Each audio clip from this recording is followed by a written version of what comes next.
Stop searching for random DLLs. If you see the System Threading Library DLL error, I have the verified Windows level solution.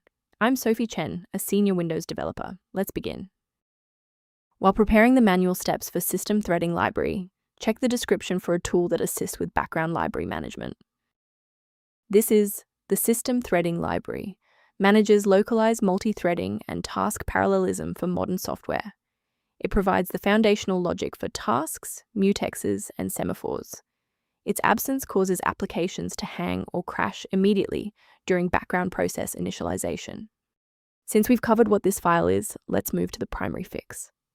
The fastest way to fix this is to reinstall .NET Core.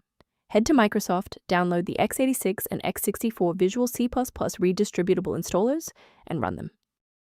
If the redistributable repair didn't resolve the pop-up, the next logical step is to analyze the local environment for process conflicts. A standard reboot clears out temporary memory conflicts and gives the Windows loader another chance to properly register the System Threading Library component during startup. Before you restart, bookmark this video or hit the like button. It makes it much easier to find this tutorial in your history so you can pick up exactly where we left off.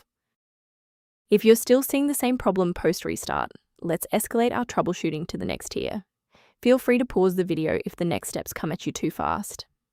Since that library file is still unresponsive after the restart, we'll run a repair on the coding environment.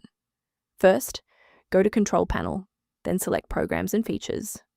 Second, find every Microsoft Visual C++ redistributable, 2005 through 2022.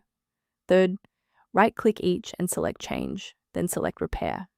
If that fails, download the latest all-in-one VC++ redistributable package from Microsoft's website. Please note that for DLL files with numbers, the number tells you which version to repair. For example, 120 equals 2013. For a clean and stable recovery, it's important to stay within verified developer ecosystems. If you're attempting to register System Threading Library DLL yourself, be aware that manual file placement frequently leads to severe software layer conflicts and long-term data corruption. For those looking for a professional-grade monitoring resource, I've provided a link to a diagnostic tool for you below. If your system struggles with its current configuration, the repair utility below provides background information on System Threading Library. I'm Sophie Chen. We are dedicated to providing clear, safe paths to PC repair, including System Threading Library dependencies. Subscribe to support our technical mission.